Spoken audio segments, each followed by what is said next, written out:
दक्षिण अमेरिका में स्थित अमेज़न जंगल दुनिया का सबसे बड़ा वर्षा वन है। अमेज़न नदी इस जंगल का प्राण है। यह जंगल दुनिया की 9 देशों के 70 लाख वर्ग किलोमीटर इलाके में स्थित है। आकार में ये इंडिया से करीब 1.67 गुना ज्यादा बड़ा है। पूरे धरती में जितने भी रेन फॉरेस्ट मौजूद है उनका करीब आधा हिस्सा ये अमेज़न जंगल है। इस वर्षा वन में करीब 40,000 अलग अलग प्रजाति के 3,900 करोड़ पेड़ हैं और इतने सारे पेड़ होने के कारण इस वर्षा वन में ज्यादा ऑक्सीजन भी उत्पन्न होती है और पूरे विश्व का करीब 20% ऑक्सीजन यहाँ से ही उत्पन्न होता है और इसी वजह से इस वर्षा वन को धरती का लंग्स भी कहा जाता है। और आज के हमारे इस एपिसोड में हम जानेंगे इसी वर्षा वन के बारे में कुछ डिटेल्स में। अमेज़न जंगल की उत्पत्ति हुई थी आज से करीब 5 करोड़ साल पहले योसीन युग में। उस वक्त अमेज़न रिवर के पास गर्म और ठंडी जलवायु के कारण इस जंगल की उत्पत्ति हुई थी। अमेज़न जंगल दक्षिण अमेरिका की ज्यादातर हिस्से में स्थित है।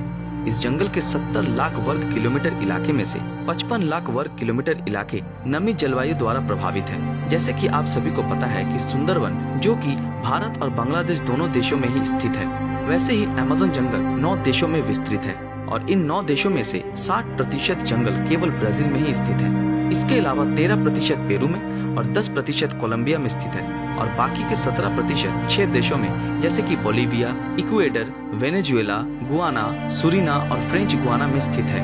अमेज़न जंगल आकार में महाकाय होने के साथ साथ उसके अंदर रहने वाले प्राणी और पेड़ों में है अविश्वसनीय विविधता। जैविक विविधता से पूर्ण अमेज़न के अंदर है करीब 40,000 प्रजाति के पेड़, 1300 प्रजाति के पक्षी, 2200 प्रजाति की मछलियाँ, 473 प्रजाति के स्तनधारी प्राणी, 378 नस्लों के रेंगने वाले प्राणी, 428 नस्लों के उभयचर प्राणी और 25 लाख प्रजाति के कीट पतंग मौजूद हैं। बेदाग खूबसूरती के साथ साथ अमेज़न वर्षा वन में बहुत सारे खतरनाक प्राणी भी रहते हैं, चाहे वो पानी हो या भूमि। तेंदुआ, मगरमच्छ, इलेक्ट्रिक ईल, पिरान्हा, जहरीले डार्ट फ्रॉग के साथ साथ अलग अलग प्रजाति के जहरीले सांप भी रहते हैं। अमेज़न जंगल के बीच से बहता हुआ नदी अमेज़न नदी के नाम से जाना जाता है। पेरू के आंदीज पर्वतमाला के नेवाडो सिमसी नामक शिखर से ही इस नदी की उत्पत्ति हुई है। ये नदी दुनिया की दूसरी सबसे गहरी नदी है और ये नदी अपने साथ सबसे ज्यादा पानी लेकर बहता है। करीब करीब 1000 सहायक नदी मिलकर ये अमेज़न नदी का गठन हुआ है और ये सारे सहायक नदी ही इस जंगल के प्राण है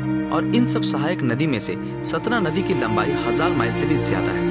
अमेज़न जंगल के बीच से जाने वाली इस नदी ने जंगल के विस्तार में एक महत्वपूर्ण भूमिका निभाई है और जंगल के बीच बहते हुए ये सारे सहायक नदी अमेज़न नदी दक्षिण अमेरिका के 5 देशों के बीच से होते हुए करीब 3000 किलोमीटर रास्ता पार करके दक्षिण में अटलांटिक महासागर में जाकर मिलती है। ये नदी जहाँ पर जाकर सागर में मिलती है वहाँ हर सेकंड 42 लाख क्यूबिक फीट पानी जाकर सागर में गिरता है और बारिश के मौसम में ये बढ़कर होती है 70 लाख क्यूबिक फुट प्रति सेकंड। अमेज़न की ये जल निकासी प्रणाली जो कि दुनिया की सबसे बड़ी जल निकासी प्रणाली है जो करीब 70 लाख वर्ग किलोमीटर इलाके में फैली है। ब्राजीलियन अमेज़न फॉरेस्ट के अंदर बहुत सारे ऐसे स्क्वायर और राउंड शेप की बनावट देखने को मिलती है और ऐसा डिजाइन कब और किसने बनाया है ये अभी भी इंसानों के समझ से परे है। ऐसा अनुमान किया जाता है कि शायद ऐसी बनावट समाधि के लिए या फिर अपने इलाके को सुरक्षित करने के लिए बनाया गया था। रिसर्चरों के अनुसार ये कहा जाता है कि अमेज़न के मूल निवासियों ने ये सारे डिजाइनों को बनाया था, लेकिन वैज्ञानिकों की अनुसंधान में ऐसी कोई सामान नहीं मिली जिससे ऐसी डिजाइन बनाई जा सकती है। वहां से मिली लक्षण को चिन्हित करके ये जरूर साफ हुआ है कि ये डिजाइन आज से करीब 1200 से 1500 साल पहले बनाया गया था। अमेज़न जंगल रहस्य से पूर्ण है और उन्हीं में से एक रहस्य है अमेज़न जंगल के बीच बहता एक उबलता हुआ पानी का नदी। इससे तो हमें ये समझ में आ ही जाता है कि इसका पानी बहुत गर्म होता है और इसके पानी का तापमान ज्यादा से ज्यादा 93 डिग्री सेल्सियस तक हो सकता है और वैज्ञानिक अभी तक इस पानी के गर्म होने के पीछे का कारण ढूंढ नहीं पाए हैं। स्थानीय लोग ये सोचते हैं कि ये एक प्रकार की प्राकृतिक ऊर्जा है जो इस पानी को गर्म रखने में मदद करती है और इसी के कारण वो लोग कभी भी इस पानी के अंदर तैरने नहीं जाते। अमेज़न जंगल में स्थित अतिकाय पौधों में से एक है विक्टोरिया अमेज़न जो कि पानी में उगने वाला एक कमाल का पौधा है और इसके इस नाम के पीछे का कारण है इंग्लैंड की रानी क्वीन विक्टोरिया। इस कमाल के पत्ते का आकार संपूर्ण विकसित होने पर करीब करीब 3 मीटर तक बड़ा होता है और ये इतना मजबूत होता है कि ये एक वयस्क इंसान के वजन आसानी से ले सकता है। अमेज़न के अंदर स्थित पेड़ पौधे ही पूरे विश्व के 20% ऑक्सीजन की सप्लाई देते हैं और इसी के कारण अमेज़न जंगल को धरती का फेफड़ा भी कहा जाता है और इसके साथ साथ वो सब पेड़ ढेर सारे कार्बन डाइऑक्साइड को भी परिवेश से निकासित कर देते हैं। इससे प्रदूषण भी कम हो जाती है। लेकिन अफसोस की बात यह है कि अभी भी पूरे विश्व में ही चल रही है बिना रोक टोक के पेड़ों का विनाश। तो यहाँ पर अमेज़न जंगल भी इस विनाश से अछूत नहीं रहा है। मुख्य तौर पर इंसानों के बस्ती के बसने के कारण अमेज़न के जंगल घटते जा रहे हैं। 1960 से पहले अमेज़न जंगल के अंदर पुराने तरीके इस्तेमाल करके ही इंसान खेती कर सकते थे, लेकिन अमेज़न जंगल के बीच ये भूमि बहुत ही कम समय के लिए उपजाऊ होती है और इसी वजह से वहाँ पर रहने वाले किसान अक्सर नई भूमि की खोज में बहुत सारे इलाकों में विस्तृत जंगल को साफ कर देते हैं।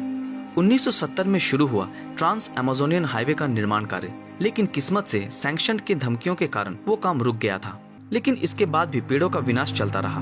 साल 1990 के आते आते करीब 4 लाख वर्ग किलोमीटर इलाकों के पेड़ पूरी तरह से साफ कर दिए गए, जो 2010 में बढ़कर हुआ था 5,87,000 वर्ग किलोमीटर। अनियोजित पेड़ों के विनाश के कारण पर्यावरण वैज्ञानिकों ने ये अनुमान लगाया है कि अगर ऐसा चलता रहा तो आगे आने वाले 50 सालों में ये जंगल पूरी तरीके से गायब हो सकता है और इतनी जल्दी पेड़ों की सफाई की वजह से इसका प्रतिकूल प्रभाव वैश्विक तापमात्रा में भी पड़ेगा। अमेज़न जंगल के साथ मानव जाति का संबंध बहुत गहरा है। अमेज़न में रहने वाले अधिकांश निवासियों ने अपने आवास बनाए थे नदी के तटीय इलाकों में। मछली पकड़ना, यात्रा की सुविधा और भूमि के उपजाऊ के आधार पर आवास तय होता था। अमेज़न जंगल के अंदर भूतकाल में जो सब इंसानों के समूह रहते थे वो सब पारंपरिक आस्था और कार्य कुशलता के अनुसार अलग अलग वर्ग में बटे हुए थे और आज भी यानी कि वर्तमान में अमेज़न जंगल के अंदर अलग अलग जाति के करीब 2 करोड़ मूल निवासी रहते हैं। 1600 सदी में अमेज़न जंगल में गोरों के आने के कारण अमेज़न के मूल निवासियों की तादाद कम होने लगी। एक शोध में ये देखा गया कि अमेज़न का 11.8% इलाका वहाँ के मूल निवासी इस्तेमाल करते हैं, लेकिन उनके द्वारा जंगल के जैविक विविधता में किसी भी प्रकार के परिवर्तन नहीं आया। लेकिन अमेज़न जंगल में गोरों के आने के बाद से ही जंगल की जैविक विविधता में गड़बड़ी होने लगी। इस समय ऐसा अनुमान किया जा रहा है कि अभी अमेज़न जंगल के अंदर करीब 400 से 500 के बीच अलग अलग जाति के इंसान रहते हैं और उनमें से 40 से 50 जाति वैश्विक संपर्क से पूरी तरीके से पिछड़े हुए हैं और शायद आगे आने वाले दिनों में वो सब भी हमारे समाज से जुड़ जाएंगे। तो दोस्तों, ये था हमारा अमेज़न जंगल के ऊपर बना हुआ डिटेल्ड वीडियो। हम उम्मीद करते हैं कि ये वीडियो आप सभी को बेहद पसंद आया होगा। अगर पसंद आया तो इस वीडियो को लाइक करें और अपने दोस्तों के साथ शेयर जरूर करें और इस बारे में आपकी क्या राय है हमें कमेंट में जरूर बताएं। अगर आप हमारे इस चैनल पर नए हैं तो हमारे चैनल को सब्सक्राइब करके बेल आइकन ऑन कर दें। तो फिर मिलते हैं आपके साथ अगले वीडियो में, तब तक के लिए अलविदा।